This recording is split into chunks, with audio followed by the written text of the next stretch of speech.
Hello, ladies and gentlemen. Hello. Hey everybody, what's up? We are live. This is Brian J's Nerd Talk, and this is my friend Steve. From Tejimun. This is Steve from Tejimun.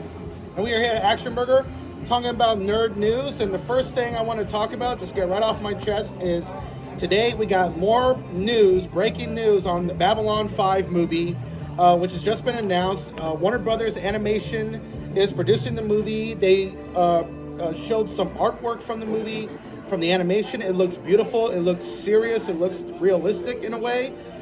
They got the surviving original cast back. They also got new voice actors to voice the roles of characters that were in the original series. And, you know, J. Michael Straczynski told the original cast, when he got them for a meeting back in 2021 to talk about this, he told them, listen, if you do not want any new actors to voice these characters that were portrayed in the live-action TV show back in the 90s by our friends, who the whole cast all consider each other family, and these people have died, we will not do it. We will not do the movie. And so the original cast said, yeah, let's do it. Let's allow some new actors, tell them the gravity of the situation, and if they get it, they understand it, let's do it. And they did it. They made the movie, and it's coming out this summer. And I'm looking forward to it. And I got the name of the title of the movie. Well, you said just the title of the movie. This is a great day for Babylon 5 fans for a variety of reasons. One being that there's a continuation to the whole story. Yeah, in a way. In many ways. Yes. We're also going to be able to hear our fan favorite actors, our cast, our beloved cast members, who have portrayed the characters that they have played so greatly, so deeply in a new film. Yeah, and you know, it's also great because it's like it's continuing on with the story, but it's the story itself had a beginning, middle, and end. It wrapped up in the series finale, and what is probably the greatest series finale I've ever seen of any science fiction show. And there's been a couple of ones that were great, but this is probably the best, or the top three. And this movie is going to continue on with the story, but also concluding the story from John Sheridan's perspective, who's the main character. And J. Michael Straczynski said, if this movie is a success, they will do many more. They could do many more. If this movie is a huge success with sales and whatever else, if it makes good money, then Warner Brothers Animation and Warner Brothers Studios will do more movies. But yeah, the movie is called Babylon 5, The Road Home, which really fits with Babylon 5 as a title. Very much so. And the synopsis is, Babylon 5, The Road Home will continue the story he started in the 1990s, with a log line stating travel across the galaxy with John Sheridan as he unexpectedly finds himself transported through multiple timelines and alternate realities in a quest to find his way back home. Along the way, he reunites with some familiar faces while discovering cosmic new revelations about the history, purpose, and meaning of the universe, which sounds great. I can't wait.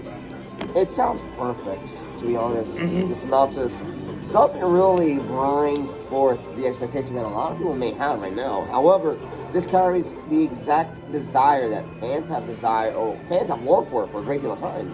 Yeah, it's really great. And I'm so happy that I've been wanting to watch, before I finally binge watched Babylon 5 on Amazon Prime, and finished it 4 years ago, became a huge fan.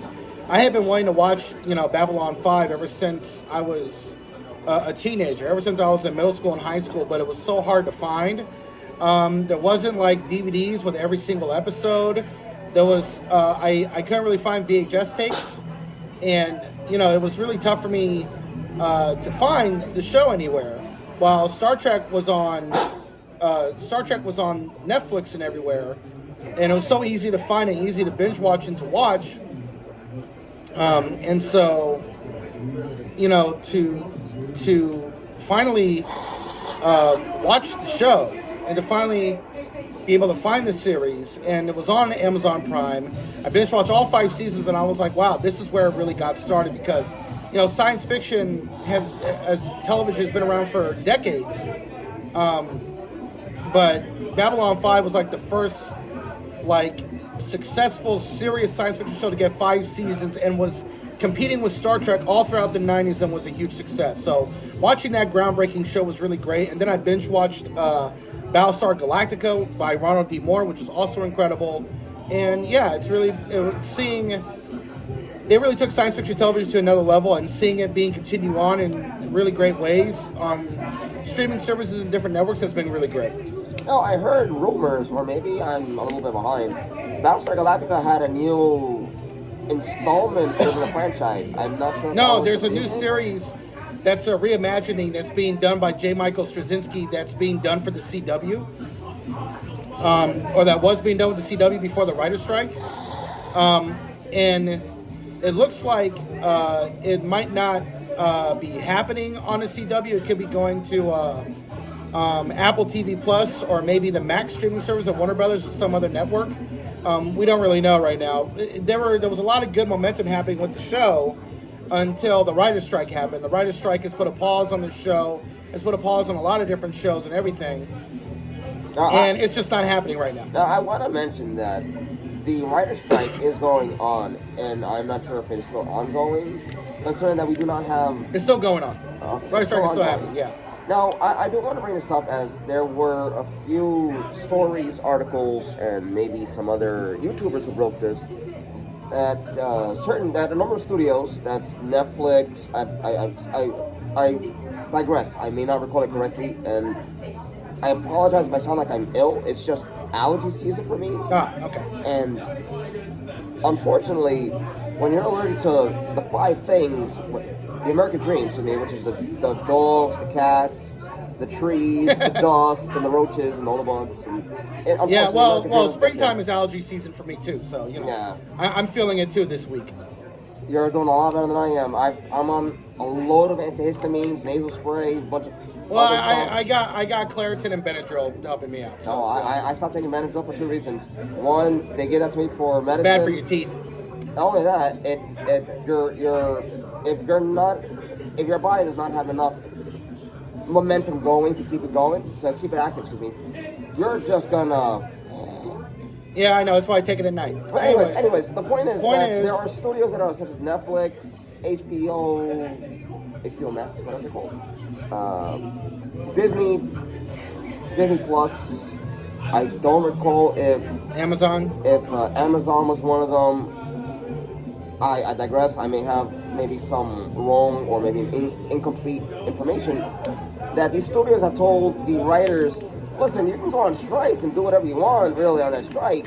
However, if you have basic functions of your job, which entail maybe clerical, secretarial, who knows, organizing papers, you gotta do those jobs. If you don't, you're gonna get fired anyways. Yeah, so, and some showrunners are still required to showrun.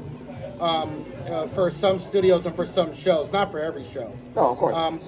But reality shows are getting picked up like crazy because they don't require too much script writing. So reality shows, are going on. And reality shows are blowing up again like they did in the mid-early 2000s? Late 2000s. No, I mean, reality shows were really blowing up in the 2000s and into the 2010s, but after 2007 with the writer's strike, reality TV became like the focal point because they're cheaply made, they don't require a lot of writers, and they can just keep on going for a long period of time. That would be 04 to like 06, no? No, the writer's strike happened in 2007. No, after 2007. No. Excuse me. I'm referring to the boom in popularity. Early 2000s. Early 2000s. So, yeah. Okay, so that's 2001. Because reality TV got started with The Real World, and then after The Real World, it blew up by the early 2000s. That's when you started having Survivor and reality shows. And then in the late 2000s, you got the whole Desperate Housewives starting.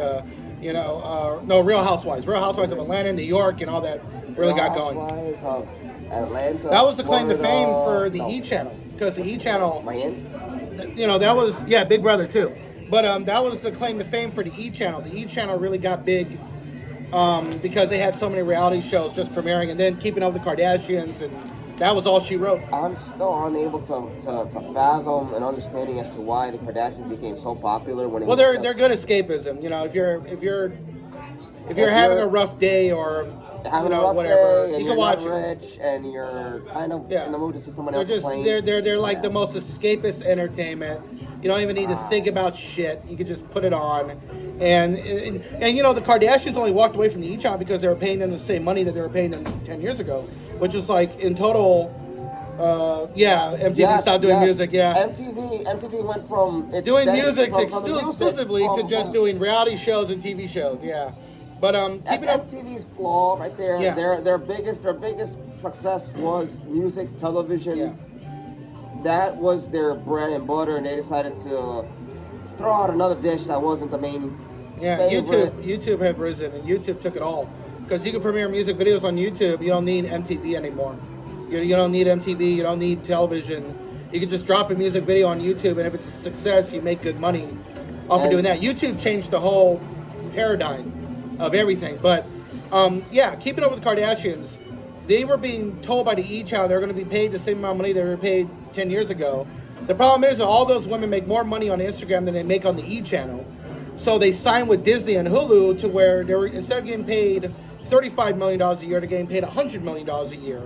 And it's like it's split among all the women in the family. So, you know, they make way too much money by themselves to be settling for just the E! Channel. So they went to Hulu. Allergies. But yeah, First Babylon 5, the movie is coming. If it's a success, more movies will happen. And from what I've heard, according to different YouTube channels that got inside sources at Warner Brothers, when the writer's strike ends, the Babylon 5 series by J. Michael Straczynski, the reboot, the reimagining, will definitely go ahead. Most definitely, because the CW is cutting costs, and they're canceling a lot of different shows, and they're trying to keep shows that are cheaply made and not too expensive. I am on the. I wouldn't say on the fence, but I'm more so leaning in the favor in the belief direction. I'm leaning more so in the belief that a lot of writers are going to end up losing their jobs. Tell your partner to use hot tea and lemon. He does that all the time. Yes, I use ginger. So I put ginger in the water to boil. Once that's boiled, pour it in a cup. Add lemon juice and honey. Mix that. Let it sit for a moment, and voila. Yeah, he does that all the time. But what's the other thing? Yeah, so yeah, if this writer strike goes on for 6 months, then people will lose their careers, because the writer strike in 1988 was the worst. Thank you. Yeah, the worst writer strike of all time. It lasted for almost 160 days, for a full 6 months. And J. Michael Straczynski, the creator of Babylon 5, said there was a lot of friends of his and writers that lost their careers because of that writer's strike. Because it went on for so long and they couldn't find work. Their shows got canceled and they wouldn't get picked up anywhere else. So 5 months, 10 days in. Well, and the reason why JMS was able to be employed for so long is because he was writing for Ghostbusters, the animated series from the 80s that I watched when I was a kid. I used to love that show. He wrote so many episodes. Mind you, Ghostbusters had a television series that was phenomenally well received, especially by the younger audience of that time. As to why it was suddenly canned, it's up in the air. Really, I don't know if it was because there was a demand for more money. Ghostbusters. The series, the animated series? Well, it lasted for as long as it did. I mean, animated series don't last forever. Yeah, you love that show too. That's good. Yeah, it was a great show. show. It was better than some. It was better than the sequels and Thundercats too. Yes. Yeah, I love Thundercats. I remember Thundercats lasted for a while. Thundercats lasted for a good while. I'm a little sad. The new Thundercats was good too. It went on Netflix. That was good too. No, it wasn't called. It was not Thundercats. It was Voltron. I'm thinking about Voltron. Okay. Thundercats and Voltron was from the 80s too. Because and the new Voltron from the Netflix was good. The Cartoon wasn't bad. The Cartoon Network tried to do. Was it Cartoon Network? I believe it was Cartoon Network, and I may be incorrect. Please do correct me if I'm wrong. Thank you, Cartoon Network. Cartoon Network did try to reboot the Thundercats. However, the way the show was starting out and how it was proceeding did not. It was follow. not great. Yeah, it was disappointing. It was. I don't know if the series was meant to be an origin show. It really made no sense. Transformers in the 90s had the best spin-off idea, and it worked so well. It was called Beast Wars. And I loved Beast Wars. When I grew up in the 90s, Beast Wars was my shit. I loved Beast Wars, the cartoon. I remember watching towards the end of season 1, I think it was at the end of season 1, where Optimus Primal, they want to try toys to make money, and kids today don't really Yeah. Kids don't really play with toys like they used to. But I love Beast Wars. At the end of season 1, when Optimus Primal died, and then he was resurrected, and he came back as a blue Optimus Primal, and he had the fucking surfboard that was flying everywhere. Oh, that was great. They took some heavy inspiration from Silver Surfer on that one. Yeah. It was the best time. It was the best. I preferred that more than Transformers, the original, the G1. G1 was an introduction to the whole series of the franchise. And for its time, it did really well. Mind you, this was a time where Mecha was extremely popular. Yeah. Mecha was still picking up from the popularity when it first aired. Gundam, Transformers, who else? Space Battleship Yamato, in some extent. You had so many wonderful series that did well. You had anime that didn't come to America until later. Like Space Runway Ideon, which influenced Evangelion. You had the Gundam series that influenced Evangelion. Evangelion influenced, like, I don't know how many animes by this point. It's just ridiculous. But yeah, there was a lot of... But other than Babylon 5, which is good news for B5 fans, new movie coming out this summer. I don't know when more news is going to be announced in the coming weeks, but it's going to be good. What else are we talking about? We're talking about Disney losing 4 million subscribers. Disney losing 4 million subscribers. And, I had Robotech coming up. Yeah, that was good too. Yes, that was Robotech great, Robotech was a nice addition to the whole genre. Yeah. It really did fill in holes where things were left to be desired. Yeah. Which was wonderful. And I love Cowboy Bebop too. And, you know, for the first time in like 30, 40 years, Hideki Anno can finally go on a vacation, and good for him because he did such a great job with the Evangelion, pre-Gundam. No, Robotech. It came out after Gundam. Let me look that up. I was under the belief it did as well. Correct me if I'm wrong. Let me get some water.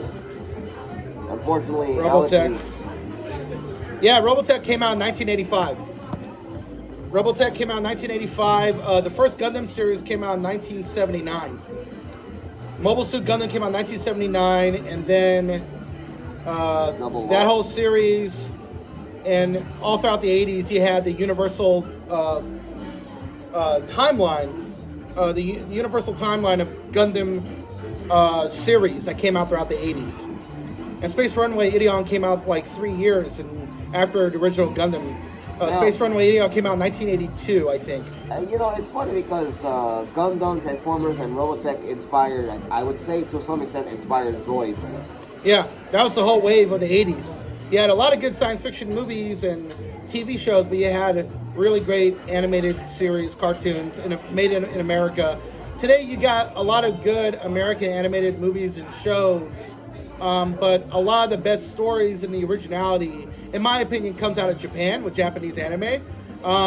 But American animation Western animation can still kick ass. Like Arcane season 1 on Netflix was a masterpiece, and season 2 I'm just waiting. But that's a Western animated series that was just blew shit out the water. You know. Well, I wanna say Arcane is not. This may sound rather contradictory.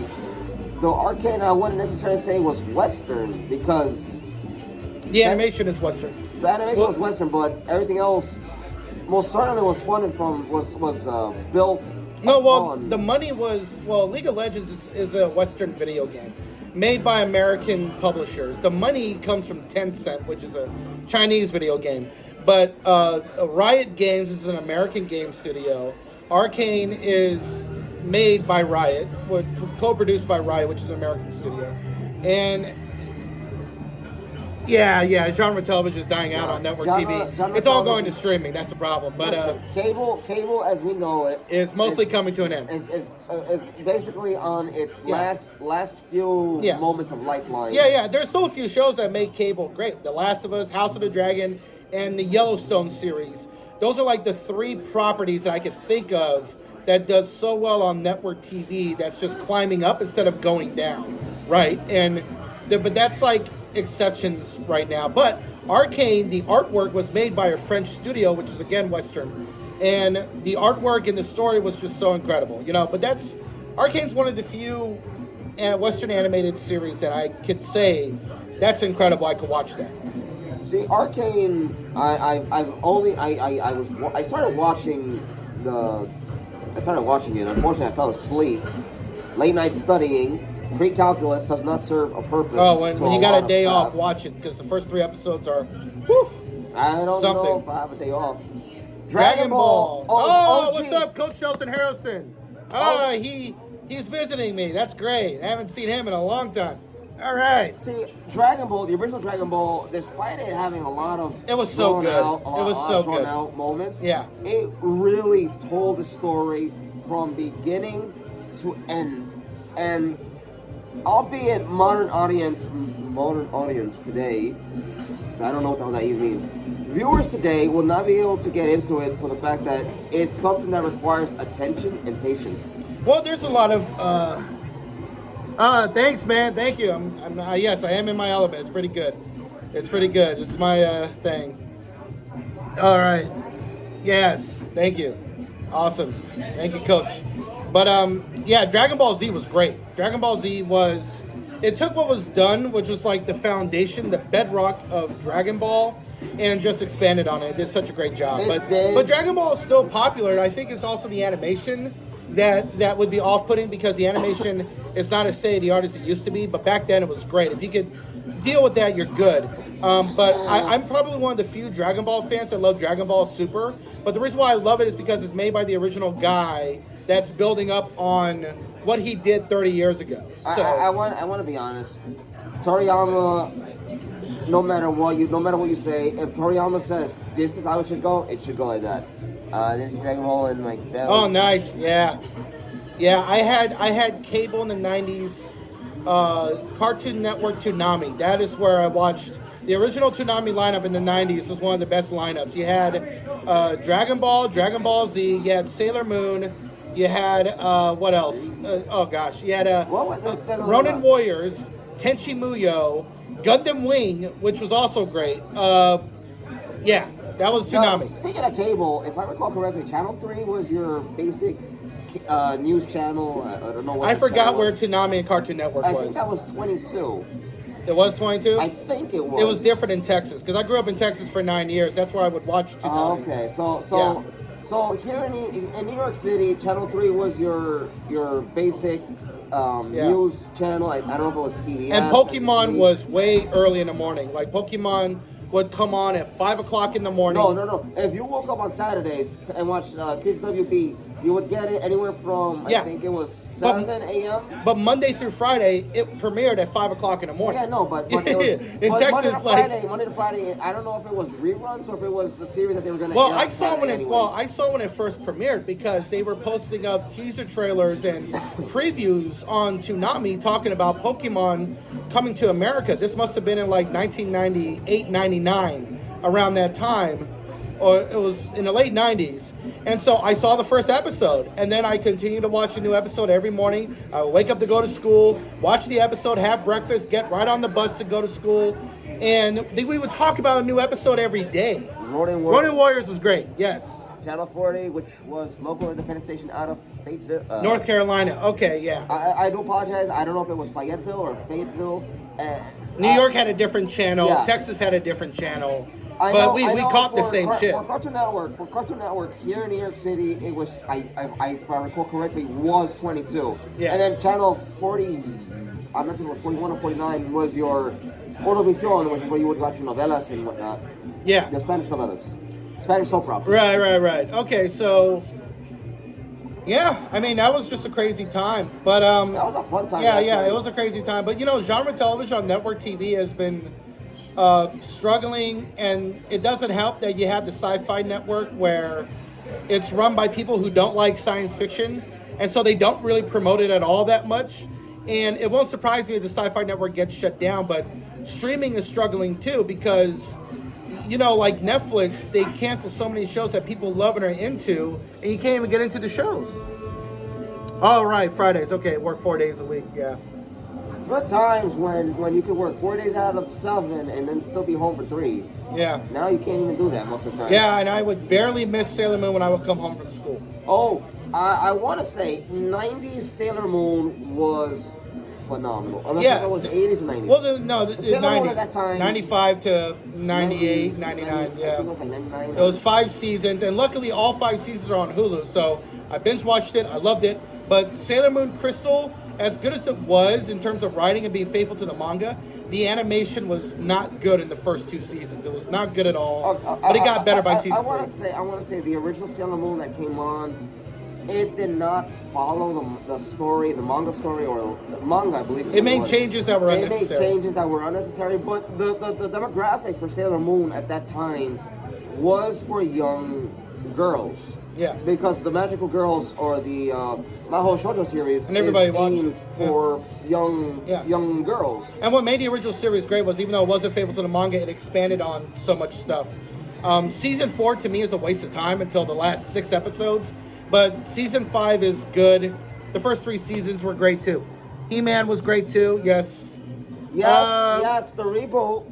The reboot series was trash in the 90s. Yes, it was. It was trash. When I say that I grew up watching So bad. the original series, and I watching only the 90s, watched the original series. I was like, why is it so different? Why does Yeah. The He-Man, and also the one they did for Netflix was also so disappointing. And it wasn't like a bad show, but it was that bait and switch that pisses off a lot of new fans. What's where his name? we're gonna Kevin Smith. Kevin Smith totally sold out. But Kevin Smith. what I'm saying is that Skeletor all time best. Yeah, I love Skeletor, man. Oh my God, Skeletor, He-Man, the movie Masters of the Universe that came out in 1987 or 1988. The one in the 2000s. I'm talking about the one that was the last couple years. He's talking about the one with Kevin Smith. It's all about He-Man, but it was actually about She-Ra. But before we get into that, 87. There you go. We go. So, Masters of the Universe movie was so good. I love that movie. It's a classic, and a lot of the designs that were used in that movie were influenced by Alejandro Jodorowsky's Dune movie that he never got to make because it was going to be a weird movie that was going to be too expensive. He wanted to do like 20 hours, and so Hollywood said no, but all the people that worked on that movie that never got made ended up making other science fiction movies with those designs like Alien, Blade Runner, Masters of the Universe, and Flash Gordon, and many others, and The Matrix as well. But yeah, Masters of the Universe looked so great. It was so good. But the... Let me hear 1 second. Yeah, go ahead. But the one that I was talking about, the Netflix series, it was like this classic bait and switch that was so disappointing because, it was like Flash Gordon. It was the same designers, I think. But it's like this bait and switch that pisses off so many fans where we're going to draw you in with the male character and then we're going to focus on the female character for like the rest of this series or movie. And fans don't really like that. I mean, it's just so, and then they'll call the fans whatever and you're misogynistic. And me and the coach know that there's a lot of racist, idiotic, stupid people on YouTube. Yes, you are very right. That's right. I love that. You are very right. That's right. Thank you. Someone else knows. And we know there are a lot of racist, stupid people on YouTube, Twitter, and all that stuff, and they make us look bad. They make us look bad because they invalidate the argument and they make the focus on those stupid comments. But the reality is like most fans feel kind of screwed over because we went in to see a character, Obi-Wan Kenobi, and then it's bait and switch and we're focused on Reva. Wait. I want to mention this. Because and we focus on Reva, and Reva is like just not a great character. It was disappointing overall, and we wanted to see an Obi-Wan series. And I feel like the best series that does this perfectly well is Cobra Kai. Cobra Kai does it well. They do it perfectly. Yeah. They keep like Cobra Kai is so incredible. They're very respectable to the origins. Yeah. They follow. They build upon it. And they add a little twist and turn, but it follows the story overall. Cobra Kai never does a bait and switch. And what Cobra Kai does is that you have the older characters, and we're going to bring in all these new characters, all these new kids that are connected to those characters. But we are going to, they did their homework, absolutely. And we're going to develop the older characters even more. And we're also going to create like this incredible Shades of Grey where Silver versus Shonen. Yeah, man, that was crazy. Season 5 was great. I loved it. And Dan Sand, But Daniel's son, we're led to believe was this incredible hero from the original movies, and that's how he's portrayed. But the show shows that he wasn't perfect either. And Johnny, who was the bad guy, we end up realizing he wasn't the real bad guy. It was his coach that was the bad guy. It was the sensei that was the villain. And you realize that they're both kind of the same person, and they kind of come, they kind of come full circle. And Daniel ends up being a broken version of Johnny by season 5, and Johnny is getting his life together, and then Johnny's like, I gotta help out Daniel, and we come together to help out Daniel, and the kids go from some of the kids you hate and some of the kids you love, but by the end of season 5, they're all working together because we realize that Terry Silver is also a bad guy, just as bad as John Kreese, and we gotta take him out. I was like, the writing on that show is too good for a genre. For a genre, the writing is too great. It's ridiculous. I will say this.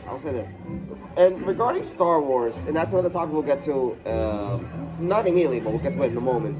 Reva is a Jedi youngling. Mind you, Order 66 happened to kill the Jedi out of existence. Yeah. Reva being stabbed by a lightsaber does not mean she somehow survives.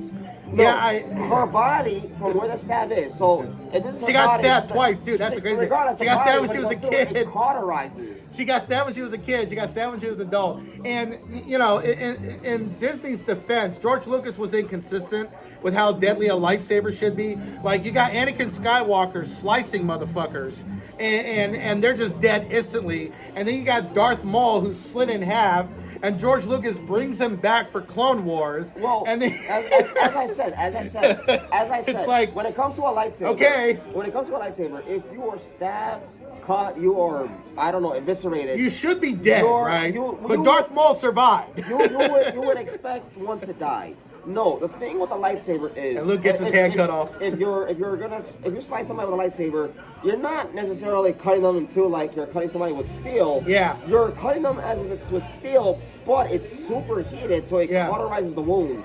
So survival for Maul is plausible. But it's just, but that's the thing. It's like that apparently did not kill him, but a simple slice on the shoulder of some other characters can kill them. And because the Obi-Wan Kenobi series... It depends. If they're cutting the shoulder from here down, yeah, that would be from the shoulder through the inside. The point is that the problem with Disney is that they took George Lucas being inconsistent, and then they make it like dumber. Like they took what was already silly or not always consistent, and then they just make it worse by comparison. It's like watching Dumb and Dumber trying to make a Dumb and Dumber even dumber than that. Yeah, and it's like Obi-Wan Kenobi series for some reason lacked a budget. Like the budget was high but not high enough, and you're seeing lightsabers bouncing off of people, right? The scene in episode 4, which is like the worst episode in the history of Star Wars TV, where Obi-Wan is killing stormtroopers, and the lightsaber is not even going through the armor anymore. It's like bouncing off the armor, but it's still killing them. And it's like, maybe it was just the incompetence of everything with the show, but I feel like they did not want to spend any big money on the Obi-Wan Kenobi series, because all the money they could have spent on that went to Andor, and it went to Mandalorian Season 3, which had freaking space battles and TIE fighters chasing each other. You know, it's just weird. You know, the Obi-Wan series was just terrible. I'll put it like definitely this. the worst. I'll put it like worst this. thing. I'll put it like this. Since we're talking about Obi-Wan, we might as well jump into Disney here. Yeah, why not? We were talking about Disney, but we might as well jump into Star Wars as well. When it comes to Star Wars, Kathleen Kennedy's guidance, leadership under the franchise, under the umbrella, is not even subpar. It's just bad. Now there are reports, rumors, articles, YouTubers commenting that Kathleen Kennedy is telling fans to shut up, stop saying anything. Writers are having a hard time writing. If the writers are having a hard time writing, that's not because of fans. That's because ineptitude, lack of proper leadership, and the incapacity to follow things logically. But this is one of the great things about having Bob Iger back, because the 2010s, say what you want, at the end of the day, 5 Star Wars movies and 3 by the end of 2019, 5 Star Wars movies that come out. Star Wars: The Mandalorian came out, and we had season 7 of Clone Wars. We had Andor in pre-production that got made. And all of that happened under Bob Iger's watch, right? Like, a lot of that got made because when Bob Iger's in charge, for some reason Kathleen Kennedy was a little quicker on the uptick. The problem is that she wasn't good, and she still isn't that good at getting people on the same page. And so she would hire a director. The directors would do something, she wouldn't like it, and then they're fired. And in the 2010, she went through 7, 8 different directors and creatives. I want to say this. It was crazy. I want to say this. Crazy. Saying Kathleen Kennedy isn't that good is way too much of an understatement. She's just not good at all. Yeah, and she's a great producer. She's historically... Producer, yes. Leader, no. She's an 8-time Oscar nominee. She's a great producer making movies, but running a franchise is different. And I feel like running a franchise is just not her cup of tea. You know what would be funny is if George Lucas... And she's had some successes. She's had plenty of successes. She's done a great job in other areas in Star Wars, but she's also made lots of mistakes and screwed up a lot as well. I want to say this. It'd be funny because this was I wouldn't say it's a rumor. I wouldn't say it's what is it? That DAG is a conspiracy. It's not a conspiracy. It's not a rumor, but it might be a plausible, a potential possibility that George Lucas installed her to be in charge to kind of sabotage Star Wars. How we going, y'all? Yeah, we're not mad. Awesome, take it easy, guys. I don't know. Just because she made money from the Hurt Locker, they thought she could do a better job with Star Wars. Yeah, and the Hurt Locker was, no. You're talking about Catherine Bigelow. We're talking about Kathleen Kennedy. Catherine Bigelow was the director, writer, and producer of the Hurt Locker. Catherine Bigelow will never make Star Wars. No, that is the Catherine Bigelow. That is not her thing. Catherine Bigelow knows her weaknesses, knows her strengths, knows her flaws. Catherine, she knows if she goes to Star Wars, she would fuck up. Catherine Bigelow makes realistic movies. She did a science fiction movie back in the 90s, but it was like a gritty, it was Strange Days, which was a good movie. But that was like a realistic, gritty cyberpunk science fiction movie that was written by James Cameron, directed by Catherine Bigelow, when she and James Cameron were married back in the 90s. That she could do. She could do like a realistic... The success of a power couple only to fall short and still be good. But it's that is what she could do. But science, fantasy, space opera like Star Wars, that's not her thing. Kathleen Kennedy was the producer and basically the person in charge of Star Wars from 2014 all the way till now. And it's been hit and miss. The Force Awakens made $2 billion. Great. But she also did Solo, which was a flop, and that had a director upheaval in the middle of production that was crazy. Phil Lord and Miller, they got fired in the middle of production, got replaced by Ron Howard, who directed the rest of the movie. Colin Trevor was gone. Dumb and Dumber, Dan Weiss and David Benioff from Game of Thrones, they got fired. And when they got fired, Star Wars fans were like, you know what, good job, Kathleen Kennedy. Because those guys suck. But it's just like, other than that, I'm going to say that her leadership has shown incompetence for several reasons. Yeah. She's hiring producers and then firing producers, so she's wasting resources needlessly over something she may disagree with, rather than see the whole vision, rather than let them make the whole thing, or rather than read the whole script on page. But the Dave and Dan situation was pretty unique, because I think what happened is that Bob Iger chose to have a meeting with them and to talk to them, and he realized in that meeting those guys were a bunch of clowns. They didn't know what the fuck they were doing.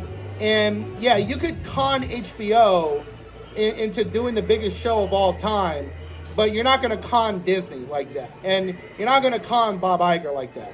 And so I think he had a meeting with them in 2019.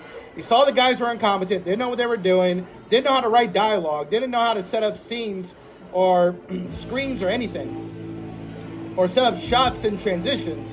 And I think he was like, let's let these people go, because they don't know what the fuck they're doing. And we're already in a rough patch after Han Solo, and The Rise of Skywalker was having a troubled production, so we can't take any big risks. Well, they're taking a pretty big risk with continuing Rey, the stories about movies about Rey. Nobody wants that. I do. I do. I do, because they could have learned that the whole time. Well, because Rey Skywalker has a lot of potential. Palpatine. Skywalker. Palpatine. She's not Skywalker. She was not born a Skywalker. She is not a Skywalker. But I like the idea of the Skywalker name being this universal thing, a potential religion where it's more than just a bloodline. It's like Skywalker is now a religion in and of itself. It's a big ass movement, and we are all Skywalkers. It's like, you know what I think, they kind of stole that. I think they stole that because remember, Star Wars was also influenced by the designs of Dune by Jodorowsky. And Frank Herbert's Dune, the books, are a big influence on the first 6 Star Wars movies by George Lucas, right? And so, by the end of Rise of Skywalker, I don't know if J.J. Abrams saw the Jodorowsky documentary or read about the movie or anything, or maybe he read the Inkle, but that's a story that Jodorowsky came up with in graphic novels and in the movie that could have come out in the 70s where the hero that you worship and idolize as a messiah, he ends up either dying or his consciousness spreads out to everybody and everybody becomes that person. Like you are now, everybody's a messiah, everybody is a hero, and so we are all that person. Like we are all that messiah and we can all make a difference. So with Rey Skywalker taking the last name Skywalker, she is now a Skywalker, not just in spirit or in power, but in name as a movement. So she is a messiah, everybody's a messiah, everybody can make a difference. So I do like the idea, but when you think about it and get into the detail, it is problematic. But I'm looking forward to the movie, and you know what? With Bob Iger in charge, one of these movies is coming out. I don't know. With the writer's strike going on, even Disney's in trouble. Yeah, I mean, okay, well, one of those movies is coming out, and you know what? I think Dave Filoni's movie will come out first because Kathleen Kennedy and Dave Filoni got a good working relationship, and I think their camaraderie will lead to that movie coming out first because they're on the same page. I don't know. I mean, with the ways Mandalorian Season 3 has turned out to be. Let's see yourself become the villain. Yeah. Yes, it's a very true statement, a very true quote. Either Kathleen Kennedy is the hero or she's the villain destroying the franchise. And then you can say the same thing about Dave Filoni being the hero or the villain, same thing with Jon Favreau. Now, the concept of the two of them working together, making a good product is kind of on the end of, I don't think so. Look at Mandalorian Season 3. Well, that's Jon Favreau. I blame him for that. You know why? Because Dave Filoni was busy with Ahsoka. If you look at the episodes that Dave Filoni was involved in with Season 3 of The Mandalorian, he co-wrote Episode 7. He co-wrote one of the earlier episodes, but he was not heavily involved with Season 3 because all of his attention was on Ahsoka. And Ahsoka is going to be 8 episodes long, and Dave Filoni wrote all 8 episodes. All 8. So I am super freaking excited for Ahsoka. I am really excited. I am as well. I'm concerned for, and I know I sound like I'm dying. I'm not. It's just a loss of voice. A study session when there's a loud environment in a loud setting, not the wisest thing to do for groups. But hey, college is college. I'm not as excited for the reason that he's making a series in regards to a specific story arc. And yeah, he may have Timothy Zahn involved. However, how much of that story is going to come to fruition, and how much of it is just going to be retcon to fit Ahsoka and or whoever of character-wise they want to add into it? Yeah, I think it's like a real continuation of Rebels.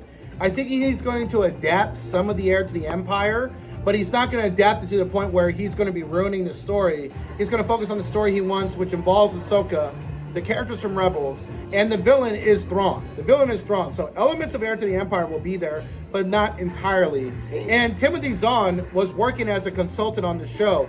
So this is why I'm so excited for Ahsoka, and a lot of fans are, because there are so many things that just sound good about the show.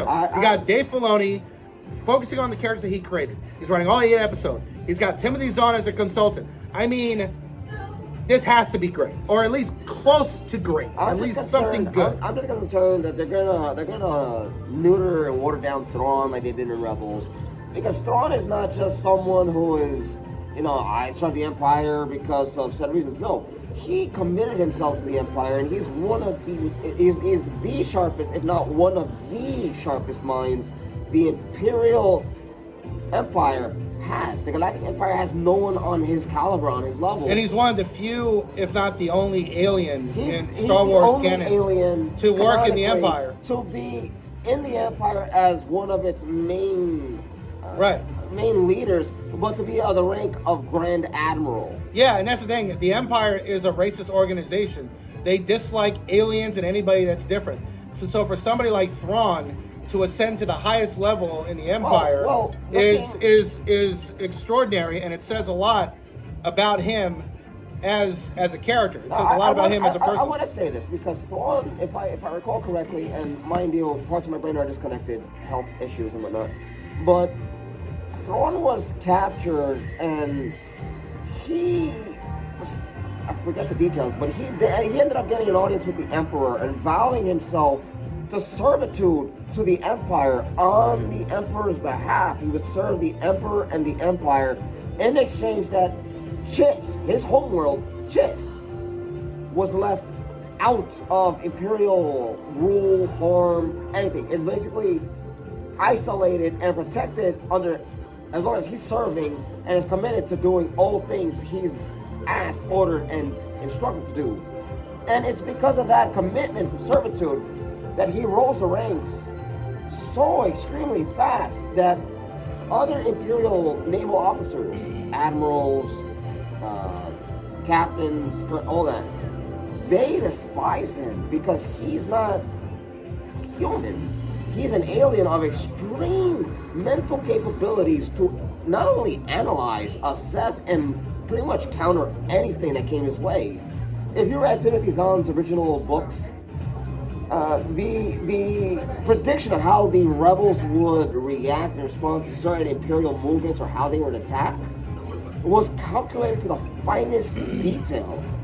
Also, to put it in essence, rebels may have touched on the fact that he's interested in art and the artifacts and the culture of other species because he collects, say, things like family heirlooms, vases, or I forget what they're called. Well, I think, well, Star Wars Rebels was on Disney XD, so as great as that show was, there were a lot of things they could have done they couldn't because they were on a Disney channel. But with Ahsoka being on Disney Plus and Disney wanting to be a little bit more adult-oriented with their live-action shows, like Andor was very intense, super adult, and it was incredible. If they do that approach with Ahsoka and Thrawn in a really great way, I think it could work. I think it could really work. I'm going to say this.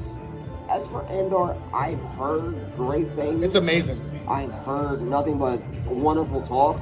It's the best live-action Star Wars. I'm going to confess, I don't care about Andor. The guy dies in Rogue One. That's why you got to watch it. Because I had the same mentality. No. I was not interested. I did not care. And I watched the first 3 episodes, and I was like, this is incredible. I'm an Imperial. You are a rebel. No, you'll love it. I we'll swear. If you watch it, you will love it because it was so great. It was just, I did not have high expectations, and this was the best live-action Star Wars I had seen. If not the best, it was certainly the best written. The dialogue, the monologues, the character development.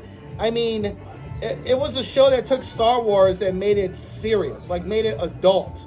Like, it's not a joke anymore. And Tony Gilroy is an Oscar nominee. I think he got nominated for a Pulitzer. His father won the Pulitzer. Like, this is a writing caliber to where, let's face it, Star Wars would be beneath them by comparison.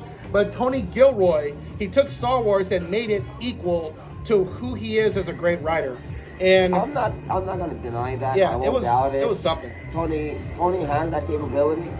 But I'm just not fond of watching something about someone who's already dead. I know he's dead. Yeah, that's the thing. I said the same thing because I'm like, this is a prequel about a guy who I know dies. And it ignored... It's like watching a prequel to Freddy Krueger before he died. He's becoming Freddy Krueger. But it's like... What's the point? I already know he's a demon. It's like... The point is, though, it's like how they took that and made it unpredictable because of all the supporting characters and the events surrounding it and the twists and the turns and the revelations that happened by the end of the season of what you were watching. And it's like, wow, that was crazy. I didn't even think about that. I'm going to say this. I stand by... And season 2, I hope it's going to be great, too. They're doing season 2? They're going to finish filming season 2 in the next couple of months. Did they finish? Is the script already written? The scripts are written. The scripts have been written for a year. They have gone through many revisions. They are done, and that season 2 is on its way to coming out next year. Okay, well, I'm going to say this. My belief stands. The Empire as a whole wasn't evil. There were elements of the Empire that were horrible, atrocious, and evil. And of course, just like everything, you always have that 1 or 2 or 3 idiots that cause everything to be bad. That's why Andor is so great, because it showed that the rebels were just as grimy and dirty as the Empire, and they had to do Empire tactics to save people and to start a rebellion. And then there are people in the Empire who are like, you know what, it's just a job. It's just a job. And then you got people in the Empire that focus on law and order, and that if somebody commits a crime, there has to be consequences, because if you let people run around committing crimes, society will collapse. That's why I know you'll love Andor, because it's that shades of gray that makes it so great. The rebels are not heroes, and the Empire are not completely evil. It's just, it's the type of Star Wars that I wish I had on TV growing up as a kid. Listen, right? I'll say it like this. Great. And the way Brian's explaining it reminds me of the incompetent, stupid, out of realistic touch our city's DA is. Let's not get into politics. I know, but let's not get into politics. No, New York City is hit or miss at this point. Yeah, it's do rough. Not live here. Do not live here. It's good to visit. Don't live. Yeah. But no, but it's just for giving me that thought of like, wow, okay, I can probably support it. So I'll definitely give it a watch. I do have access to Disney Plus. I was not thinking of buying it, but because my mother does like some Disney films, and they do have some classics. They have way big catalog. That is a freaking catalog. But they've lost 4 million subscribers, so I think the reason why they're losing subscribers is because the MCU is getting worse. Even though Guardians of the Galaxy 3 was great, the MCU is getting worse. It's very inconsistent, and I think that's why people are unsubscribing, because the quality is not what it used to be, and so people are drifting away. And so, and people are going outside, and 2021, 2022 had way too much content, and the majority of the content out of the MCU, which was like, they released like 18 different projects. Like between 2008 to 2019, they released 18 or 19 different films. Between 2021 and 2022, they released 18 different projects. That is 7 movies, I don't know how many shows, and 2 specials. It was just too much.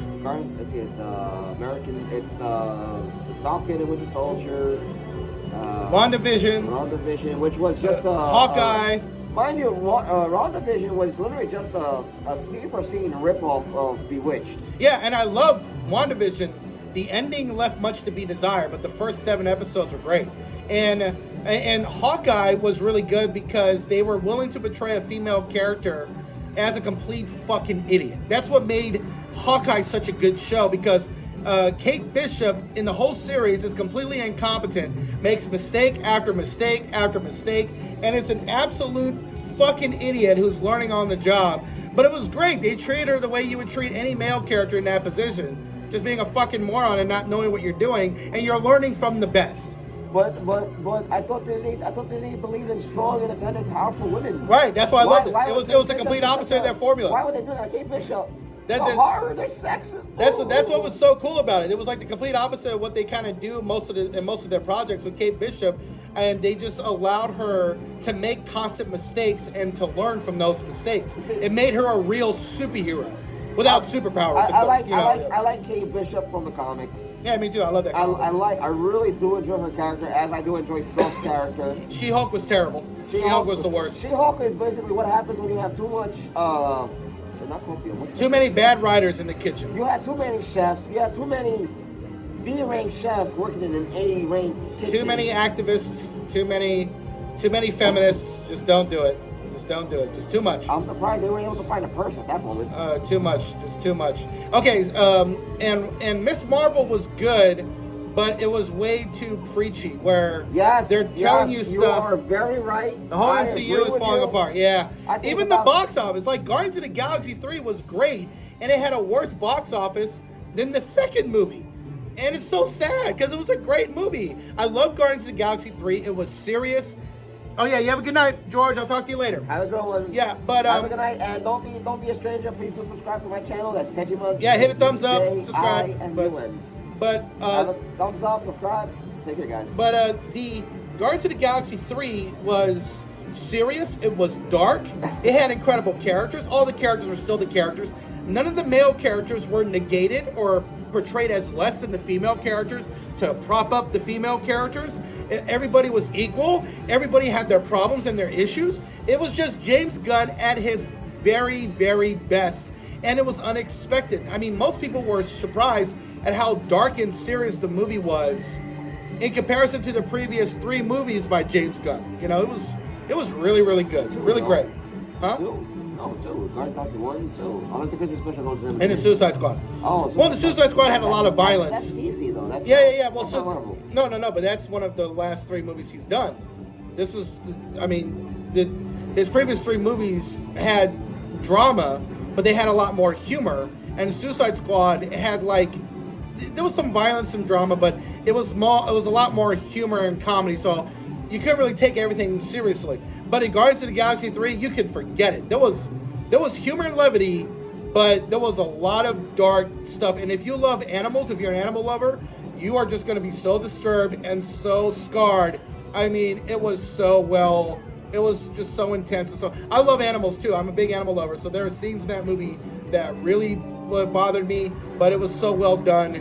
It was great. I mean, this is James Gunn going forward. I'm all for it, This is James Gunn going to start doing all of this for DC. Yeah. DC's got a savior. DC got a savior. Yeah. DC, No. Marvel fucked up. Marvel really fucked up. But you know what? It's good that they did. Now they'll have competition. That'll hopefully put them back on their toes. Well, the good thing for Marvel is that I will use this analogy. Marvel is the UFC and DC is Bellator. No matter how much Marvel fucks up, they will never be as bad as Bellator, DC. Because this is the problem with DC. Even if their movies are good or entertaining or well done, they flop. I'm sure the Flash movie might be great, but it could still flop. So it doesn't matter. I thought Black Adam was okay. It wasn't good, it wasn't bad. Still flopped. Black Adam to me was a popcorn film. It was, I'm watching stupid violence or stupid action. And portraying the whole character like a robot. He's just literally gliding and destroying shit. Like he had no fucking personality whatsoever. It was just The Rock wanting to be the Terminator. He wanted to be a killing machine. And there was not a lot of story. There was not a lot of depth. The twist was well done. The reveal. The whole time you thought it was the son. Turns out it was the father. That was Black Adam. That was good. That was good, but it was not a good movie. It was an entertaining film where you can eat popcorn, have a soda, and forget all about it. And then forget your day and be like, oh, what was I doing again? Yeah, just forget all about the movie. And of course, bringing Henry Cavill back as Superman just went nowhere because James Gunn didn't want to do a Henry Cavill Superman. He wants to do his own Superman. Well, the problem, and it's not that I have anything against Henry Cavill. Henry Cavill's a phenomenal actor. He's good. He's a phenomenal gamer and knows where stuff is done as a gamer. And he knows video games. He's a national treasure. He's a national treasure, and I think Henry Cavill may have the possibility of returning to DC, just not in the current phase, for the fact that Henry Cavill Superman would have that emo Zack Snyder story kind of thing going on. Yeah. And James Gunn wants to do Superman the way he sees Superman as Superman. I don't know if that is Bronze Age, Gold Age, Silver Age, if that's Superman in the original comics. I can't say. When it comes to my knowledge of DC, I'm very much well acclimated with Superman, Supergirl, Batman, Batgirl, Wonder Woman, and what's his name? Batman, Wonder Woman, Green Lantern, Superman, The Flash. I'm not too acclimated with the Justice League. That's certain characters. So Batman, Batgirl, Superman, Supergirl, Wonder Woman, and what is this guy's name? I'll remember his name at some point. What is his ability? I think it's like mind control. Brainiac? No, not Brainiac.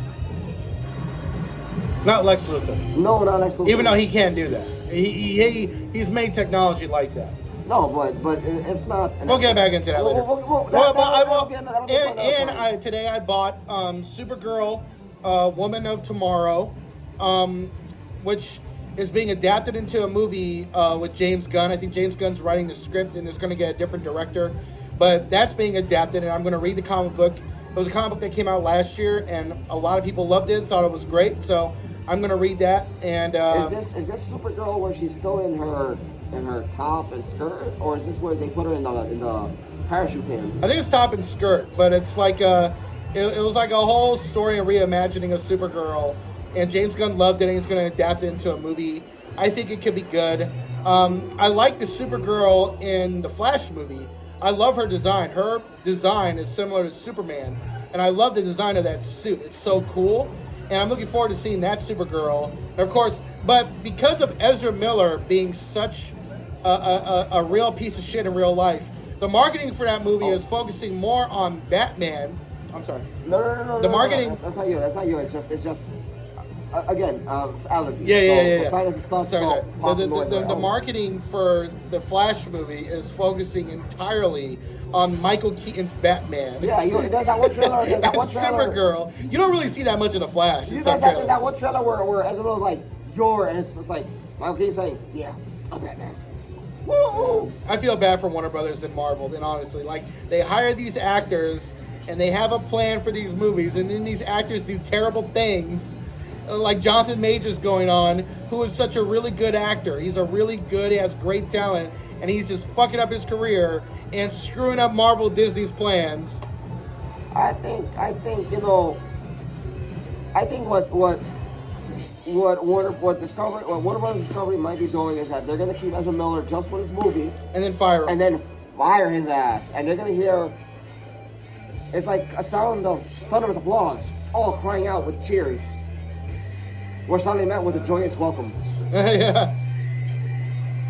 Am I quoting a little Star Wars line with some other stuff? Maybe. I'll leave that to your imagination. As for I need to get more water, but as for Star Wars again, I'm concerned with a few things. There's this argument going on between who's stronger, Revan and Malik, or Vader and Palpatine. And I'm here thinking, you're using the wrong people for that, really. Who's stronger than Vader? Exactly. Yeah. Who's stronger than Palpatine? Vishay. Yeah.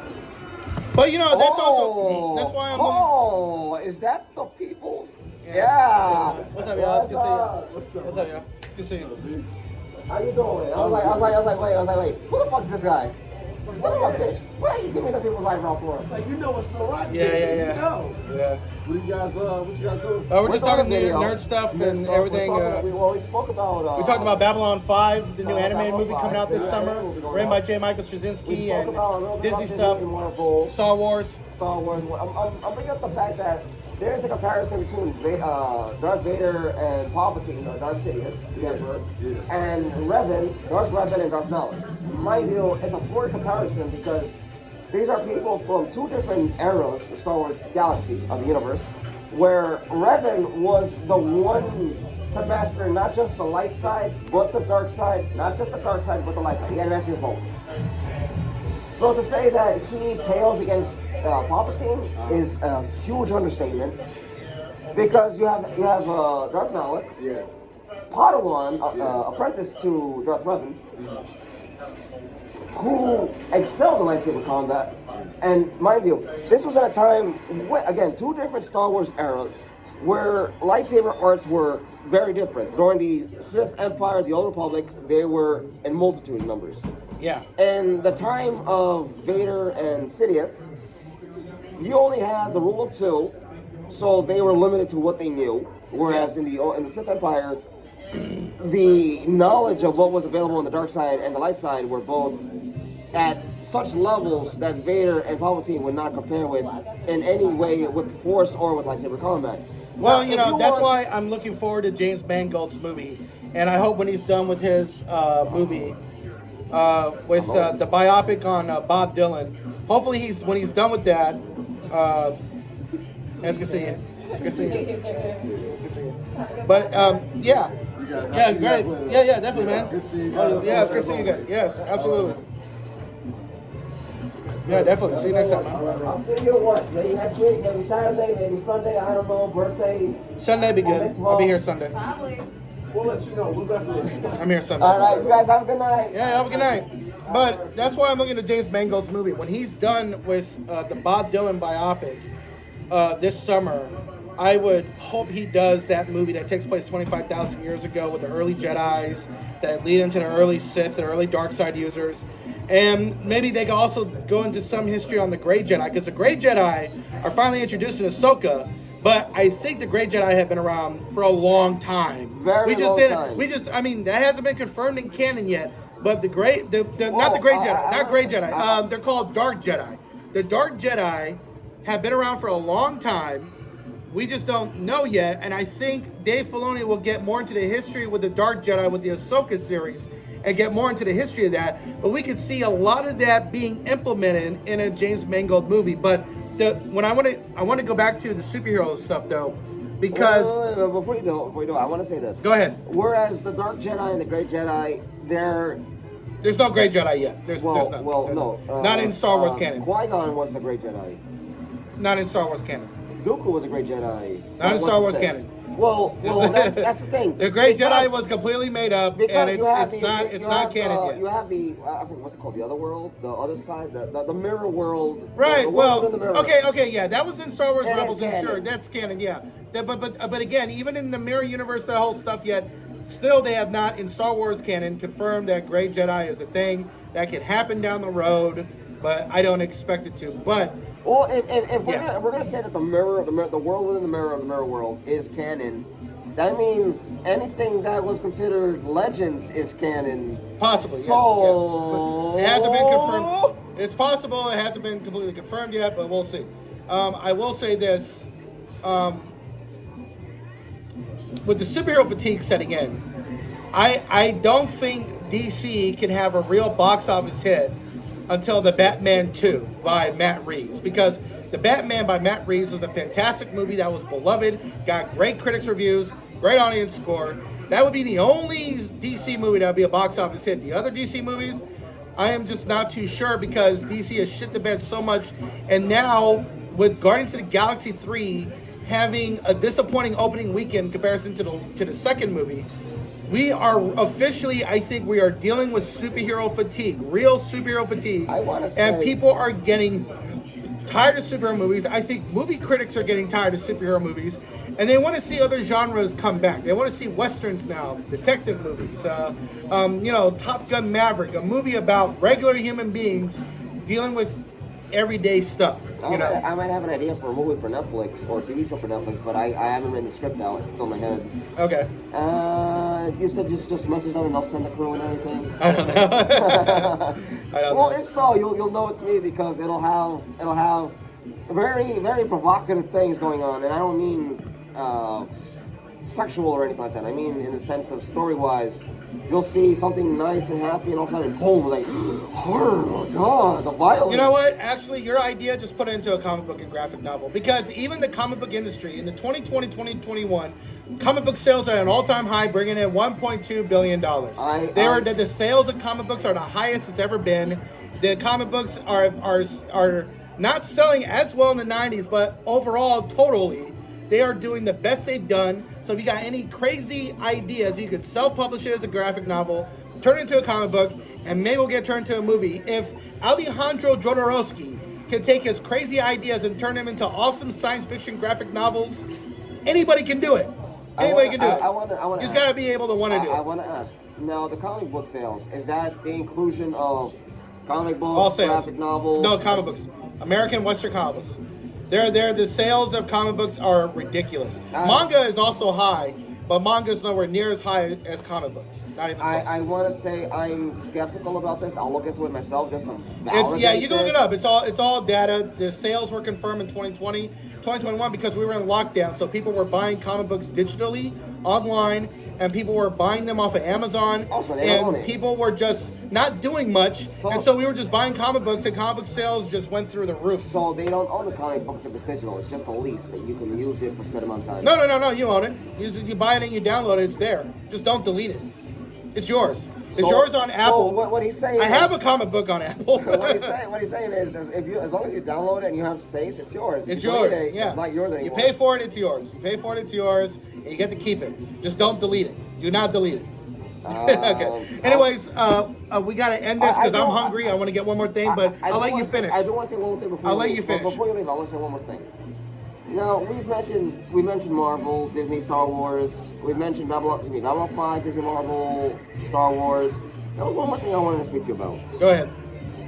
What are your thoughts in regards to the fact that Starfield is only, a few weeks away? What are your expectations about this? Because Phil Spencer had an interview where he said, it's not about making great games because people won't just, It was a stupid interview. I don't know why he did that. I don't know why he said that. It was a stupid ass interview. He was all in the emotions because Redfall turned out to be a colossal disappointment. And him saying that if there's no universe where Starfield is an 11 out of 10 and it will suddenly bring in sales. I'm like, yeah, that's probably true, but it would make people buy an Xbox. And he just admitted that Starfield's not going to be great. So I'm probably not going to buy the game. I'm going to download it on Game Pass and play it as long as I want. But that interview was crazy because the Microsoft, their launches have been shit on Xbox. They want to acquire Activision Blizzard, which will most likely go through, if not this year, next year. Now part of me is like, I don't want this to happen now because their games, their management is so bad. It's so poor. Their games are getting worse. Call of Duty games could get worse. Blizzard could become a worse studio under Microsoft than they are under Activision. Activision can completely fall apart. I'm just not excited now for the state of Microsoft. And they just don't realize this. If you make great games, the sales could go up. Like when Xbox 360 first came out in the 2000s, it was kicking. Great games was driving sales. it. Yeah. But Xbox 360 was kicking PlayStation 3's ass in terms of sales in the 2000s. Why? Because they were making great games that kept people coming back over and over and wanting to buy a new system. And PlayStation 3 was too expensive, so people weren't buying it, and it did not have great games. But by the early 2010s, they started coming out with a lot of great games, and so the sales went up, and it kept going up.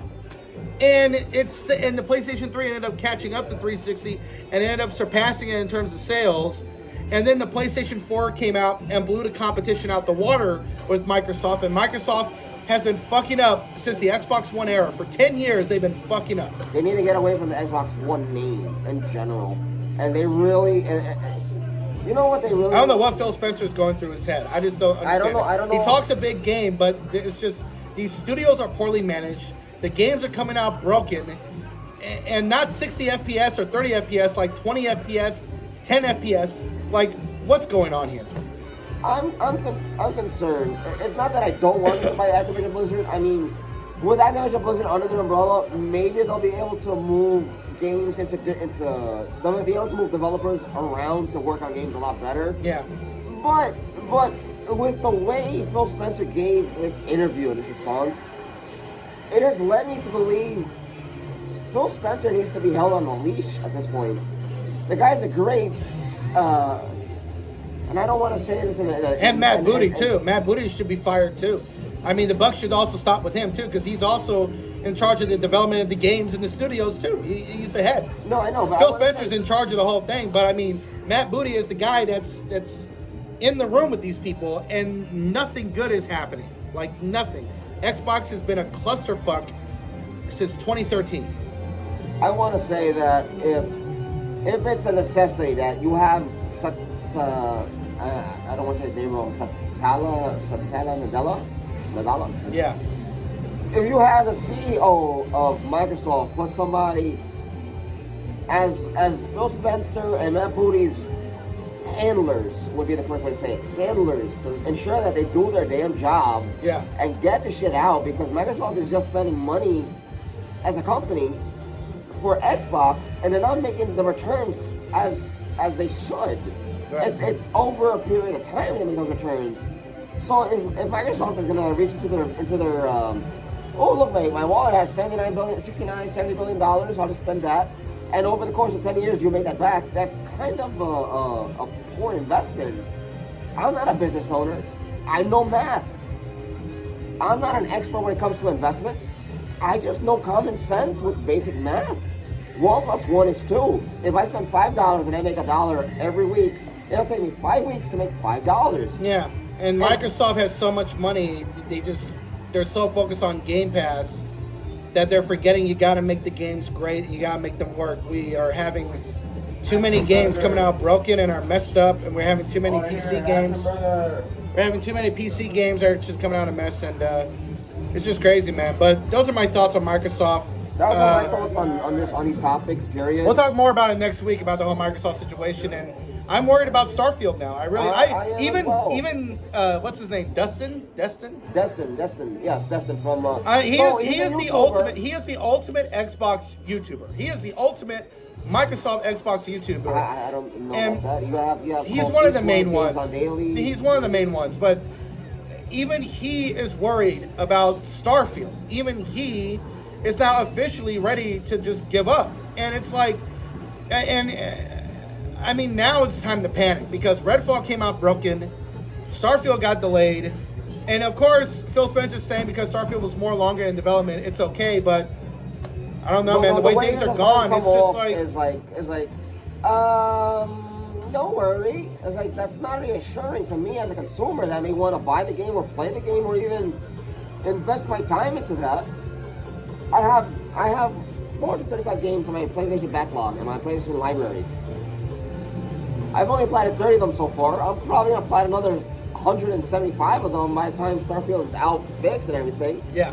Now, if Starfield does come out and it's in a much better condition, that will alleviate concerns, not for good, for a moment, for a while, because now if Starfield comes out and with all that time and all those extra resources, it's good. What about the other games? Yeah, we'll see. Well, that's my thoughts on that. That's my thoughts on this as well. That's 2 thoughts. You have 2 coins. Well, you have 1 coin with 2 sides. Thinking on what penny would be. So again, this is Brian J from Brian J's Nerd Talk. Follow him on YouTube. I am Tejimun, Tejimun. Yeah, and we'll talk to you guys later. Please leave a like and subscribe. Yeah, we'll talk to you guys later, and look forward to another upload that I'll be doing most likely solo in regards to some Star Wars stuff. All right, so this is Brian J's Nerd Talk. I'll talk to y'all later. We'll live stream hopefully next Wednesday. This is Tejimun signing off. All right. Ciao.